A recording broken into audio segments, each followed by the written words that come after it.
graça e a paz do nosso Senhor Jesus Cristo preencha os nossos corações nessa noite especial de quarta-feira, amém? Amém. Apesar do frio, eu digo uma noite especial porque quando nós temos a oportunidade de sair na casa do Senhor, é um dia especial, principalmente os cultos de quarta-feira, que apesar da correria, do labor, da vida diária, nós tiramos tempo para estar no Senhor. E nessas próximas 4 quarta-feiras, eu imagino quarta, talvez 5, viu, Jó? Mas vamos estabelecer talvez 4 quartas-feiras. Nós vamos estar nos aventurando numa viagem maravilhosa, onde nós vamos estar estudando sobre a nossa identidade. E isso é muito importante, irmãos. A gente conhecer a nossa história, conhecer as nossas raízes, é muito importante. Isso fortalece a nossa fé. Eu me lembro que quando eu tinha 12 para 13 anos, quando eu estava vindo para essa igreja, que numa classe pós-batismal, eu não tinha me batizado, mas como eu ainda era visita na igreja, eles me levavam para essa classe, e eu estudei, eu conheci desse estudo que nós vamos ter aqui, e isso fortaleceu a minha fé a tal ponto de eu nunca mais abandonar a fé. Porque eu criei a certeza, a convicção de que essa é a igreja de Deus. Amém. E a minha intenção nessa aventura de 4 quartas-feiras é passar para vocês essa convicção. Aqueles que já conhecem vão relembrar, aqueles que não conhecem vão aprender para que possam fortalecer a sua fé. Amém. E o primeiro estudo, o tema é o remanescente ao longo da história. Abra suas Bíblias no livro de Apocalipse, o último livro da Bíblia. Apocalipse, no capítulo 12, no versículo 17. Apocalipse, capítulo 12, versículo 17. A gente separou por quarta-feiras, assim, várias, para que a gente não passe do horário. Então, fique tranquilo que a gente vai terminar o tempo certo. E aonde a gente parar, a gente continua na próxima semana.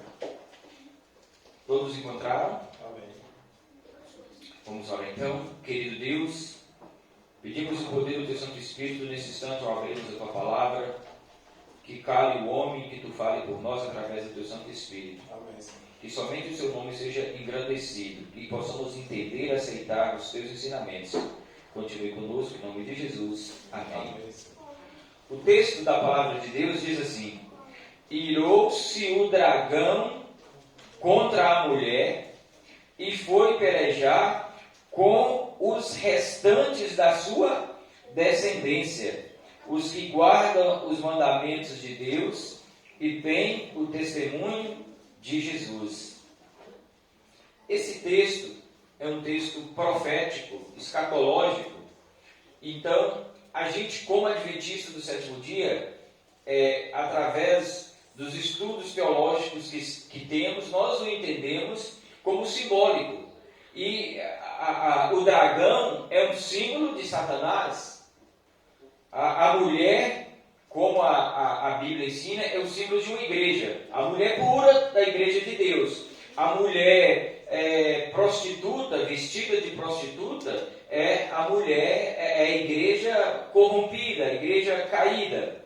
E o que mais nos interessa nessa figura de linguagem é os restantes da descendência da mulher.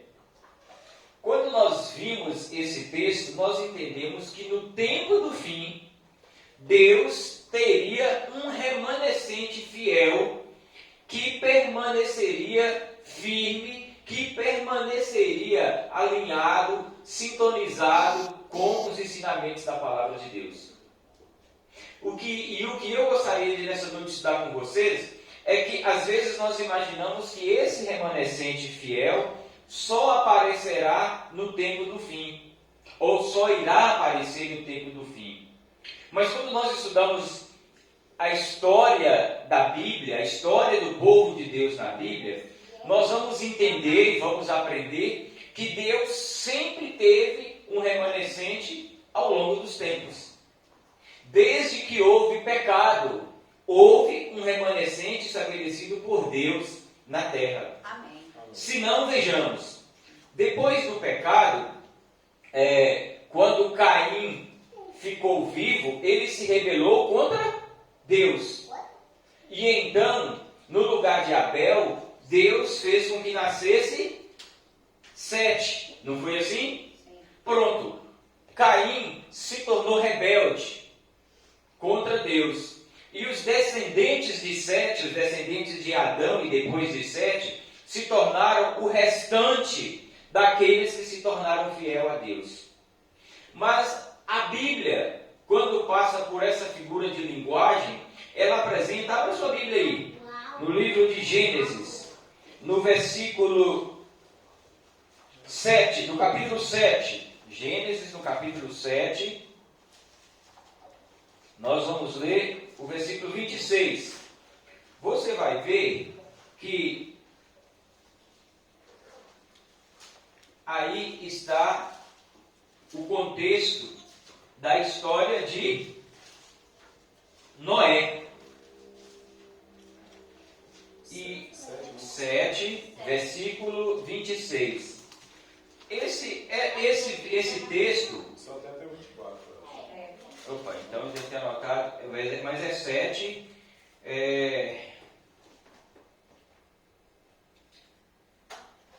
Deixa eu achar aqui o versículo, porque deve ser 6, mas deixa eu confirmar aqui. Não é o 6.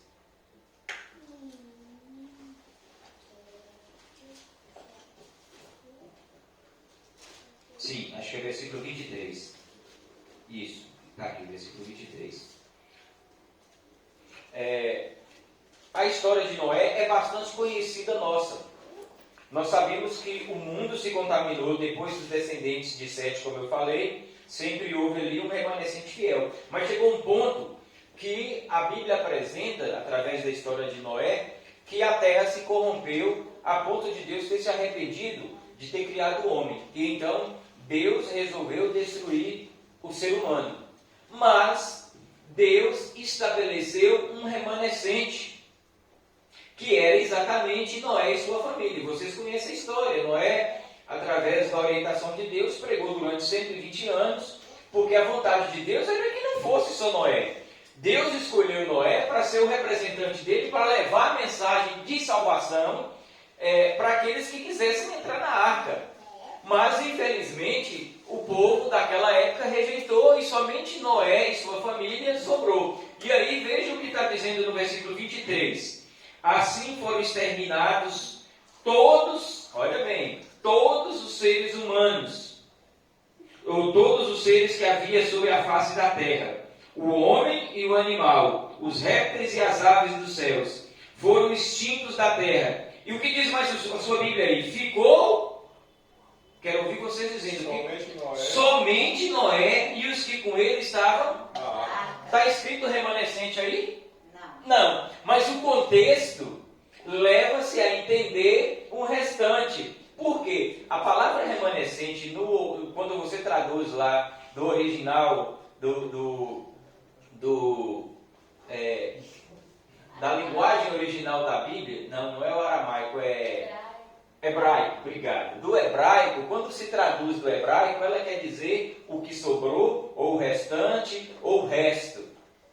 E o texto que nós lemos diz que sobrou apenas Noé e sua família. Então Noé, nesse contexto, ele é representante do primeiro grupo de remanescentes que Deus estabeleceu. E qual era a função de Noé agora, depois que sobrou? Levar a mensagem de Deus aos demais habitantes da terra, para que eles também conhecessem de um Deus maravilhoso, de um Deus misericordioso, e se entregassem nas mãos do Senhor. Outro ponto que a gente precisa entender é que esse remanescente, que sempre Deus escolheu, não quer dizer que esse remanescente era alguém melhor do que os outros, ou era alguém diferente dos outros.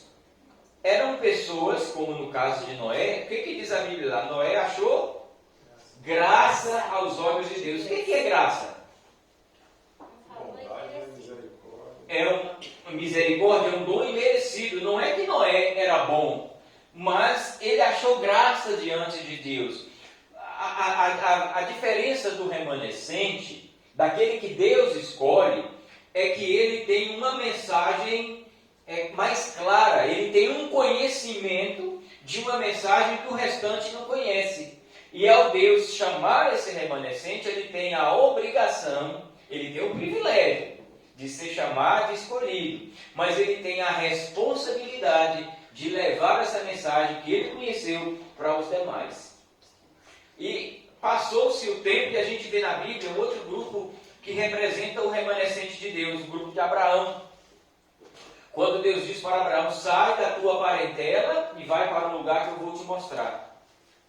E ali Deus estava escolhendo Abraão para ser o seu remanescente no seu tempo, uma vez que a comunidade que ele vivia estava também assolada, deteriorada, desobediente a Deus, idólatra, e Deus queria, a partir de Abraão, fazer um novo começo, uma nova aliança, como ele fez com Abraão, uma nova aliança, para que ele fosse o representante do povo de Deus. E tanto é que Deus diz assim, através de ti serão benditas todas as famílias, todas as pessoas.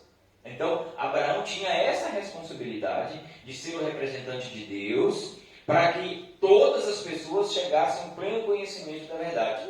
Deus não tinha intenção de destruir aquele povo que morava ao redor, para que os hebreus pudessem morar ali. A intenção de Deus é que aquelas pessoas aceitassem a mensagem do estilo de vida de Abraão, se convertesse e se tornasse também uma grande família abençoada ali. Mas, quando o povo foi para o Egito, novamente houve um remanescente que, apesar da corrupção e da idolatria em que eles viviam, Deus os tirou de lá com mão forte, como vocês conhecem. Aquele grupo tinha a incumbência de ser um remanescente, de levar a mensagem que começou ali com Abraão para aquele povo que vivia ao redor ali. Depois a gente vê uma outra amostra de representante. Eu poderia estar lendo na Bíblia que em todos esses contextos você vai achar ali a palavra somente, que sobrou, restante, remanescente, que está dentro do contexto daquilo que nós estamos estudando nessa noite. Mas na época de Elias, a terra, novamente os moradores da terra, inclusive o povo de Deus, havia se corrompido de uma forma tremenda, seguindo as diretrizes de Jezabel e liderados por o rei Acabe. Eles estavam construindo templo para o deus pagão e a deusa pagã, a Será, e eles estavam virados as costas para Deus e envolvidos com a idolatria.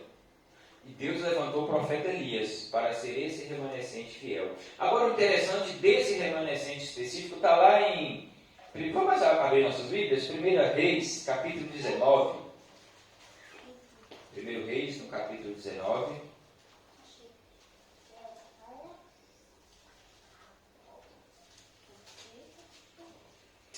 No versículo 18.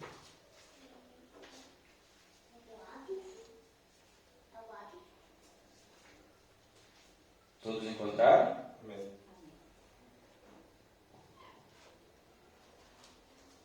Então, 1 Reis 19, versículo 18.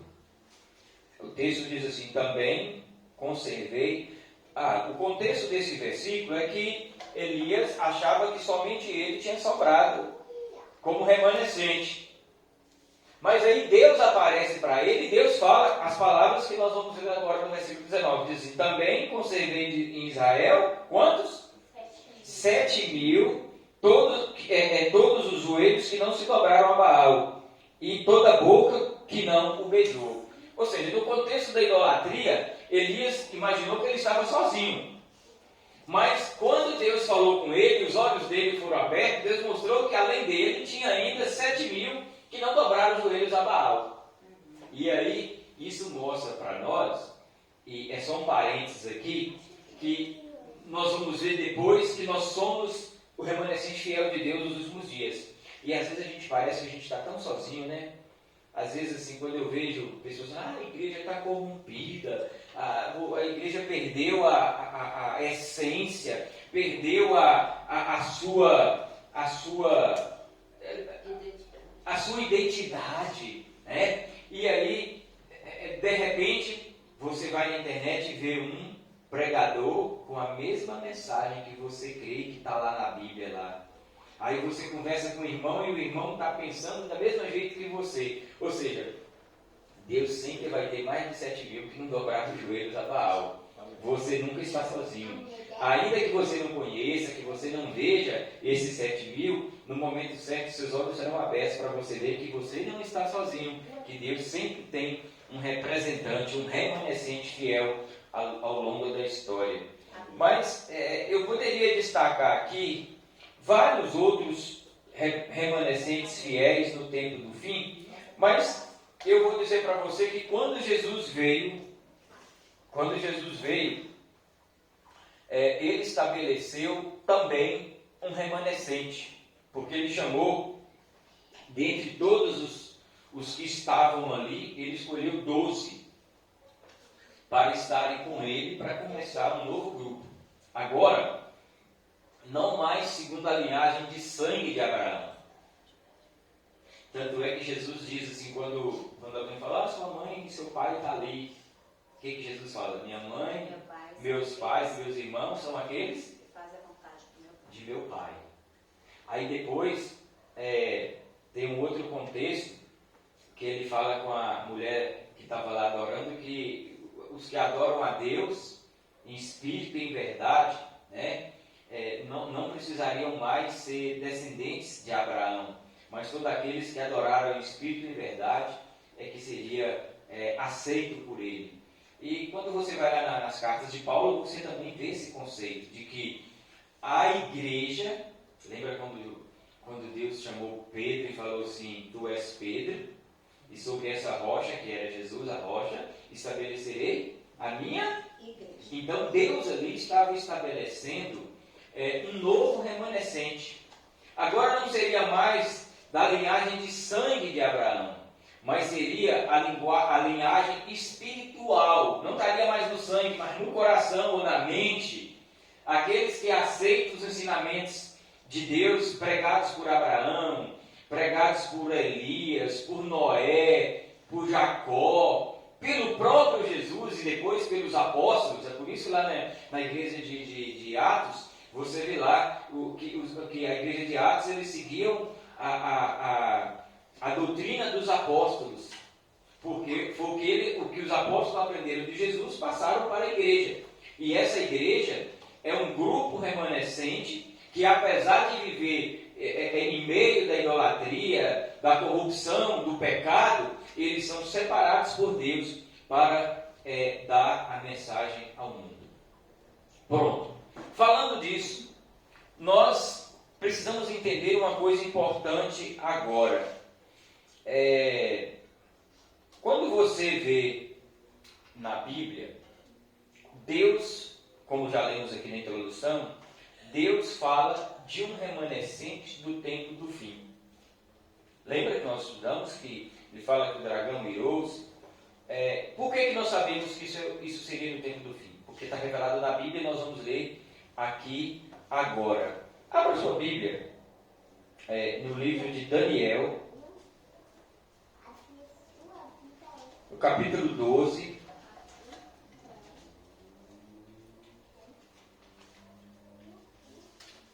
E foi essa mensagem que nós vamos ler agora no livro de Daniel, que eu disse para vocês que mudou a minha visão, fazendo com que eu nunca mais pensasse em deixar esse caminho, porque isso me trouxe convicção de que eu estou no caminho do Senhor. Acharam? Daniel, capítulo 12, versículo 4 e 7. Acharam? Tem gente ainda folheando. Daniel está difícil de achar, né? Fica ali na página mais ou menos 598, aí, a maioria das Bíblias. Capítulo 12, versículo 4, depois o 7.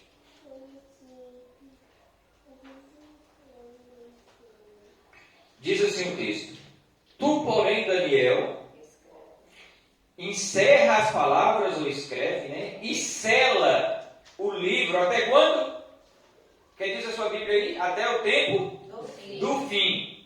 Muitos o esquadrinharão e o saber se multiplicará. Agora vamos para o versículo 7, que diz assim: ouviu o homem vestido de linho, que estava sobre as águas do rio, quando levantou a mão direita e a esquerda ao céu e jurou, por aquele que vive eternamente, que isso seria depois de quê? Leia comigo. Depois de um tempo, 2 tempos e metade de um tempo. E quando se acabar a destruição do poder do povo santo, essas coisas todas se cumprirão. Então, aqui, se você olhar o contexto desse texto, você vai ver que Daniel está falando, está revelando para nós, ou foi revelado para Daniel, e Daniel escreveu para nós, os acontecimentos de um poder, de um chifre pequeno, que estaria no quarto animal, que era um animal medonho, assombroso. Vocês conhecem essa profecia, né? Que está repetida ali no livro de Daniel, dentro da estátua e depois dos animais que foram aparecendo. E eu gostaria de, nessa noite, me deparar apenas com o quarto animal, que é representado por Roma, pelo Roma nos seus 2 estados, né? Político e papal. E depois desse poder, esse animal ele tinha 10 chifres, mas no meio desses 10 chifres nasceu uma ponta de um chifre pequeno, não é assim que diz na profecia? E para que depois ele nasceu pequeno, fraquinho, ele cresceu, e para que ele crescesse, destruiu três chifres. E aí ele se tornou grande e diferente. Diz o texto até que ele tinha uma boca, que ele tinha um olho, e aí a Bíblia descreve que ele faria um terrível inferno, que diz que ele perseguiria os santos, que ele iria se colocar no lugar de Deus, faria cessar o sacrifício, perseguiria os santos do Altíssimo, e foi descrevendo, mudaria os tempos e as leis. Não é isso que diz o contexto lá? E aí Daniel ficou preocupado, e ele então perguntou para o ser que estava falando com ele, até quando que isso iria acontecer. Aí o anjo disse para ele, o ser disse para ele, que aquilo ali deveria ser selado e guardado para que tempo? O que diz o texto que nós lemos? Para o tempo do fim. E aí Daniel quis saber quando seria esse tempo. E qual foi a resposta do ser? Disse, até um tempo, 2 tempos e metade de um tempo. Então, nós entendemos que o remanescente fiel de Deus, segundo o que a Bíblia diz, iria aparecer no tempo do fim. Agora a pergunta, quando começaria o tempo do fim? Na profecia, nós vamos identificar esse período. Quando você vê lá falando sobre esse chifre pequeno, o que ele faria e quando ele começaria, ele está dentro do contexto também da grande profecia das 2.300 tardes e manhãs. Agora, como nós vamos saber quando será ou seria o começo do tempo do fim? Primeiro a gente precisa entender que período é esse. Quando a Bíblia fala de um tempo, 2 tempos e metade de um tempo, a Bíblia está falando de um período de 3 anos e meio. Um tempo é 1 ano. 2 tempos, 2 anos. Então, 3 anos e meio. E a Bíblia repete esse mesmo período de tempo com outras figuras de linguagem. No livro de Apocalipse, que nós estudamos aqui a série com o Red, ele chegou a tocar nesse assunto. Lá fala de 42 meses. Quando é 42 meses? 3 anos e meio. Se você somar ali, divide 42 por 12, você vai chegar em 3 anos e meio, que é o mesmo período. E se você também vê em Daniel, em Apocalipse, também usa uma outra figura de linguagem, ele já é mais direto, já fala assim, 1260 dias. Só que profeticamente, nós somos ensinados pela própria Bíblia, que simbolicamente, um dia representa um ano. Esse é o princípio que nós adventistas, como bons historicistas que somos, entendemos assim. Então, você vê que o mesmo período é descrito de 3 maneiras diferentes, dá 7 vezes na Bíblia. Se eu não me engano, são 2 em Daniel e 5 no livro do Apocalipse, com diferentes terminologias. 1260 dias, um tempo, 2 tempos, metades de um tempo e 42 meses. Mas todas essas terminologias referem-se ao mesmo período de tempo. E diz que esse período de tempo iria determinar o início do tempo do fim. E quando começou esse período? Agora vamos, para concluir a nossa mensagem nessa noite, a primeira parte dos nossos estudos, nós vamos entender que a história confirma que esse período de perseguição papal ou supremacia papal durou exatamente, como diz na profecia, 1260 anos. Começou quando? 538 da nossa era. E se você então jogar para frente 538 mais 1260 vai dar o quê? 1798. Então esse período de supremacia papal começou em 538 e foi até 1798. Como ele começou? Qual o acontecimento que marca o começo desse período em 538? Foi quando um decreto de Justiniano deu a autoridade ao bispo de Roma como chefe espiritual da igreja. E ele deixou de ser chamado bispo de Roma e passou a ser chamado Papa ou Papai, que era o pai da igreja, o chefe supremo da igreja. E foi justamente nessa mesma data de 538 que 3 tribos que sobravam das 10 pontas fizeram oposição a esse decreto de Justiniano. Essas tribos são conhecidas pelo nome de Eros, Vândalos e Ostrogodos. E essas tribos foram arrasadas pelo o poder controlado agora pelo papado, o poder que estava emergindo. E a última a ser destruída ou a ser vencida foi os ostrogodos em 538. É claro que a luta permaneceu, mas o decreto de Justiniano se deu em 538, colocando o Papa como o chefe supremo da igreja. A partir daí começou tudo aquilo que estava profetizado na grande profecia, da ponta pequena. Perseguição implacável aos servos de Deus. Nesse período surgiu as maiores heresias, como a imortalidade da alma.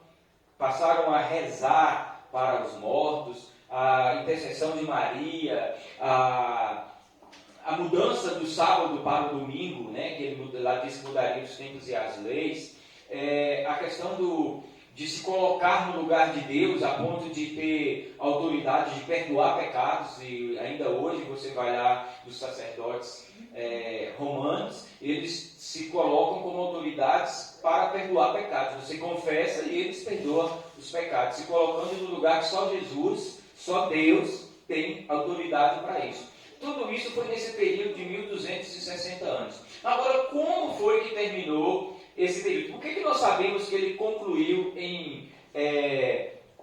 nesse período que eu citei aqui, no ano de 1798? Aconteceu em 1798 algo que concluiu com a supremacia, ou que acabou com a supremacia papal. Vocês lembram qual é o acontecimento? A prisão do Papa. Como é que era o nome do Papa? Vou ver se vocês estão com alunos, vocês aprenderam com o Red. Papa Pio VI. Quem foi que prendeu ele? Berthier, que era um general de Napoleão.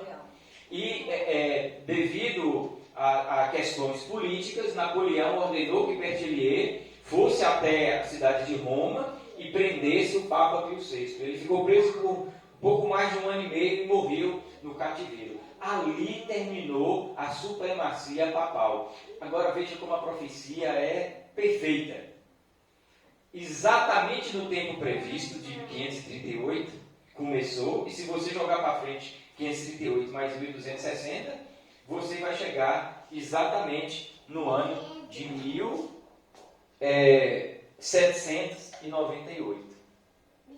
Então, nós aprendemos, por que eu estou citando essa profecia nessa noite? E quero terminar com ela. Porque essa profecia aponta para nós, lembra que Daniel perguntou, quando é que vai terminar isso, que o livro vai poder ser aberto, esquadrinhado e tirado do selo? Ele falou, vai durar um tempo, 2 tempos, metade de um tempo, ou 42 meses, ou 1260 dias, anos. Não foi assim que nós estamos? Então, ele mostrou para Daniel que esse período do tempo do fim começaria no final da supremacia papal. E quando foi que começou o tempo do fim? 1798 finalizou. Então, o tempo do fim começou em 1798. Então, nós entendemos que a igreja remanescente de Deus iria surgir a partir desse período de 1798. Ali começa-se o tempo em que o dragão ficaria irado contra a mulher, que é a igreja, e faria o quê? Perseguiria o restante da sua descendência. Então, você pode imaginar o seguinte, a igreja de Deus, qual é a igreja de Deus? Que guarda os mandamentos. Sim, mas qual é o nome dela hoje aqui? Adventista. A igreja adventista do sétimo dia, e nós não estamos falando isso para engrandecimento próprio, porque apesar do privilégio que temos de ser a igreja de Deus, ele é seguido de uma responsabilidade, que é muito grande para nós. Mas a igreja de Deus, essa igreja, nasceu exatamente no período profetizado que nasceria o remanescente de Deus. E é isso que me conforta. A igreja não nasceu porque houve briga lá em uma religião e aí um pastor resolveu fundar outra igreja. Ela não nasceu porque alguém olhou para o tempo e falou, vamos fundar uma igreja aqui. Não, ela nasceu por uma profecia que já determinava. Aí você pode pensar assim, mas por que as igrejas que já existiam não poderiam ser esse remanescente fiel? A igreja batista, a igreja presbiteriana, a igreja, enfim, as igrejas tradicionais que surgiram no período da Europa depois que Lutero fez a grande reforma. Essas igrejas tiveram seus papéis importantes durante a história. Deus revelou grandes verdades através desse povo, mas com o passar do tempo, a verdade foi lançada por terra por esse poder, e por um período de 1260 anos, essa verdade foi pisada e lançada por terra, e foi preciso que Deus estabelecesse um remanescente fiel a partir desse período. Então, as igrejas tradicionais que eu citei aqui, elas não começaram, elas não vieram a existir depois de 1798. Olha a história de todas essas igrejas tradicionais, todas elas começaram bem antes desse período. Aí você pergunta assim, mas foi só a igreja adventista que começou no período de 1798? Não. Existem outros movimentos que começaram, mas na próxima semana nós vamos entender por que esses outros movimentos não se encaixam na profecia. Eu estou vendo ali que o meu tempo acabou e eu vou parar por aqui hoje. O importante para nós, nessa noite, é entender que Deus sempre teve um remanescente ao longo da história. E nós vimos isso. A ideia de igreja não é uma ideia humana. é uma ideia de Deus de sempre ter um povo, uma nação, um movimento que representa o seu caráter, que defende os seus ensinamentos. E isso está lá ao longo da história. E dizer para vocês, que vocês precisam entender, que no final dos tempos, Deus também teria ou tem um remanescente fiel. E esse remanescente foi indicado o tempo que ele nasceria através da profecia de 1260 anos, de um tempo, 2 tempos, metade de um tempo, que está profetizado lá e que existem acontecimentos que marcam o início e o final dessa profecia, dando para nós um parâmetro para entender quando começaria o tempo do fim. Na próxima semana, nós vamos identificar as características da Igreja de Deus, do remanescente de Deus, e entender como ele surgiu no período do tempo do fim. Que Deus nos abençoe, para que nossas mentes sejam abertas e que possamos entender e aprender dessas verdades maravilhosas. Amém? Amém. Vamos cantar a mesma música que nós cantamos no início. Eu escolhi essa música porque ela fala do chamado que Deus fez para nós como igreja, tanto para os do passado, quanto para nós que vivemos nesses últimos dias.